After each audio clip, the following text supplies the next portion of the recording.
ಉತ್ತಮವಾದಂಥ ಮಳೆಯನ್ನು ಕೊಟ್ಟು ಬೆಳೆಯನ್ನು ಕೊಟ್ಟು ಹಚ್ಚ ಹಸಿರಾಗಿಟ್ಟಿರಲಿ, ಜನರ ಜೀವನದಲ್ಲಿ ನೆಮ್ಮದಿ ಸಿಗುವಂತಾಗಲಿ ಅಂಥೇಳಿ ನಾನು ಆ ಪರಮೇಶ್ವರನಲ್ಲಿ ಪ್ರಾರ್ಥಿಸ್ತೇನೆ.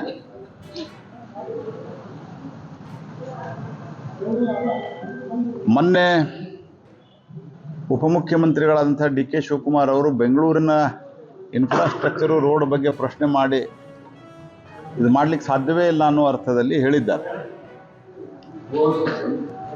ಅದಾದ ನಂತರ ಉದ್ಯಮಪತಿಗಳು ಯಾರನ್ನ ಇವರು ಇನ್ವೆಸ್ಟರ್ ಮೀಟ್ ಮಾಡಿ ಬರ್ರಿ ಅಂತ ಕರೀತಾರ, ಅವರು ಒಂದು ಟ್ವೀಟ್ ಮಾಡಿದ್ರೆ ಅದಕ್ಕೆ ಅವರನ್ನು ತೀವ್ರವಾಗಿ ಅಪಮಾನಿಸುವಂಥದ್ದು, ಮಾನಸಿಕವಾಗಿ ಅವರನ್ನು ಕುಗ್ಗಿಸುವಂಥ ಪ್ರಯತ್ನ ಕಾಂಗ್ರೆಸ್ ಪಾರ್ಟಿ ಮಾಡ್ತಾ ಇದೆ. ಅಭಿವೃದ್ಧಿ ಮಾಡ್ತೀವಿ ಅಂತ ಹೇಳಿ ಬಂದಂಥವ್ರು ಇವತ್ತು ಭ್ರಷ್ಟಾಚಾರ ಅಂತೂ ಎಲ್ಲ ಮಿತಿಮೀರಿದೆ. ಈಗ ನನ್ನ ಕಡೆ ಕಲಘಟಗಿ ವಿಧಾನಸಭಾ ಕ್ಷೇತ್ರದ ಅಂಬೋಳಿ ಗ್ರಾಮದವ್ರು ಬಂದಿದ್ದಾರೆ. 24 ತಾಸದಿಂದ ಕರೆಂಟ್ ಕೊಡ್ತಾ ಇಲ್ಲ ಅವ್ರಿಗೆ, 24 hours ಇದ್ದ ಅನೇಕ ಆ ಹಳ್ಳಿ ಅಲ್ಲಿ ಸುತ್ತಮುತ್ತಲಿನ ಹಳ್ಳಿಯವರಿಗೆ ಮೊನ್ನೆ ಹೋಗಿ ಅವರು ಹೆಸ್ಕಾಂ MD ಅವ್ರನ್ನು ಭೇಟಿಯಾಗಿ ಬಂದಾರ. ಇದಕ್ಕಿಂತ ಮೊದಲು ಒಂದು 16-17 ತಾಸು ಕಟ್ ಮಾಡ್ತಾ ಇದ್ರಂತ, ಈಗ 24 ತಾಸಿನಿಂದ ವಿದ್ಯುತ್ ಇಲ್ಲ. ಫ್ರೀ ಅಂತ ಹೇಳಿದ್ದು ಅಂದ ತಡ ಎಲ್ಲ ದರಗಳು ಜಾಸ್ತಿ ಆಗ್ಯಾವ.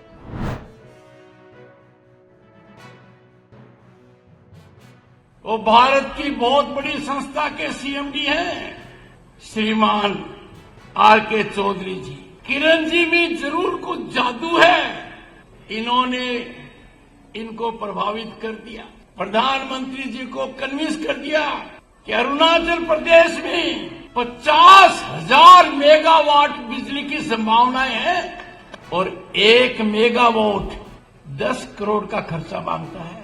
5 लाख करोड़ के निवेश की संभावनाएं हैं और तभी किरण जी ने आपको कहा है कि हमें फायदा लेना है, सहयोग करना है और हमारी संस्कृति को भी सही रखना है।